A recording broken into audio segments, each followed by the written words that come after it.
pourquoi je suis là? Pour savoir, pour savoir ce qui va se passer, pour savoir la suite, pour la réadaptation, savoir quoi faire au cabinet. Mais c'est quelque chose que vous ne maîtrisez pas? Ah mais pas du tout, c'est nouveau. On vient de nous le mettre. Donc du coup, il y a les bilans, il y a plein de choses qui vont se mettre en route. À savoir un peu plus comment est encadrée la prescription d'activités sportives par les médecins, etc., le remboursement, ce que notre rôle dans ça, notre rôle dans la prescription.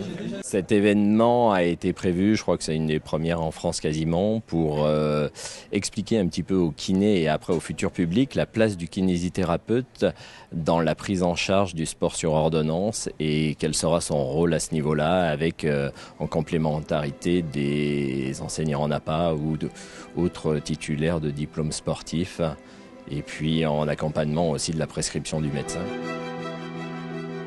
Les patients qui sont considérés en affection de longue durée et normalement uniquement ceux qui sont en affection de longue durée. Donc sur la Loire, je ne peux pas vous dire combien de personnes ça peut représenter, mais c'est énorme et pour nous kinésithérapeutes, c'est un gros impact parce que c'est des gens qu'on soigne tous les jours dans nos cabinets ou dans nos structures hospitalières. Je crois qu'on soigne 1 million de patients en ALD chaque année au niveau de nos cabinets. La moitié de notre patientèle est constituée de patients en affection de longue durée. Donc on avait notre place dans ce décret. Alors oui, pour les informer déjà, donc la première intervention sera la mienne pour présenter le décret et comment appliquer celui-ci. On aura une deuxième intervention de M. Guaziou qui, lui, va nous présenter une structure qu'il a créée lui-même en Haute-Savoie. La troisième intervention par Cyril Servel sur le bilan kinésithérapique avant la prise en charge de patients en affection de longue durée pour ces activités physiques adaptées.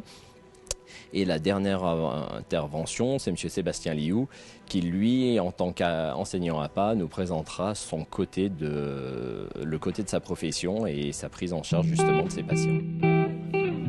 Votre kiné va vous prendre en charge durant tout votre processus et votre kiné est habilité à vous faire un bilan qui déterminera dans quelle catégorie vous allez vous retrouver après lors de la prise en charge de votre activité physique adaptée. Rapprochez-vous de votre kiné pour cette prise en charge.